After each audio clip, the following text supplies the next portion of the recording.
More Budget 2026 updates now. The minimum wage is set to increase to €14.15 from January, crippling whatever small shops are left and future-proofing multinational retail franchises. So some good news there. However, the maximum wage has decreased to €9. Fuel allowance will increase by €5, putting, of course, a massive dent in that annual €500 rise in household fuel costs. Now, the back to school and footwear allowance will also be extended to TDs and sitting senators. A bit of a respite now with artists. The basic income for art scheme will be made permanent, giving €325 per week to crusty lads sitting in cafes all day pretending to write novels. The universal social charge is to remain, unfortunately, for a lot of people. Of course, lingering on your wage slip like an ousted presidential candidate on a ballot paper.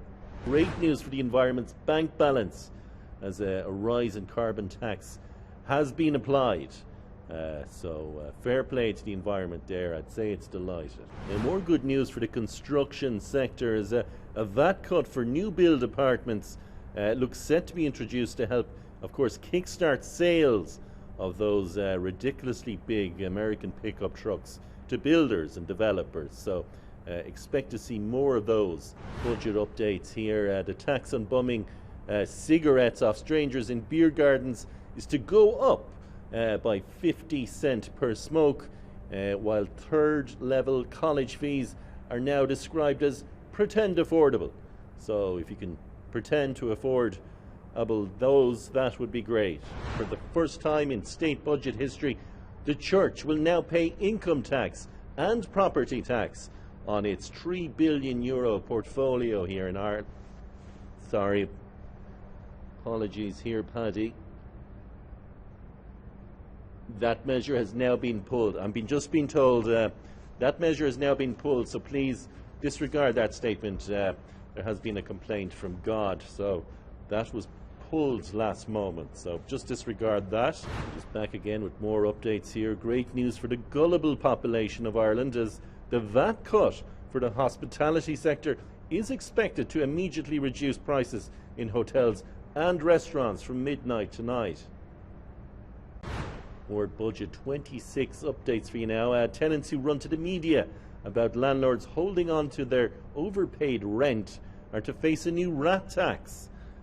Some welcome news for landlords there. Now, some more interesting figures from today's budget include 23, 44, 345, the symbol for pi, 11, and Sabrina Carpenter. More Budget 26 updates for you now. Mental health teams are to staff hospital A&Es, presumably to help overworked healthcare staff suffering breakdowns. The more Budget 26 updates, there's going to be a huge boost for the fast food industry across Ireland, as 1,000 Gardaí are to be trained. Now, a €10 hike in the old age pension has sparked fears that there will be a spending increase on ketamine. The pension increase has also been welcomed by people dressing up as their dead relatives while attending the post office. Now, there's a huge sigh of relief, as there's no cuts to the greyhound and horse racing industries. They will still get their $99 million every year to mistreat animals who just don't run fast enough. Now, single people looking for something in today's budget have been told to get back on those dating apps. And also, in a positive inflation measure, the Minister for Finance has capped the price of Freddo bars to 50 cents per bar. And finally, for those of you struggling to pay bills, keep the heat on and feed your family, the Minister for Finance has advised to stop being so selfish and to please think about our GDP.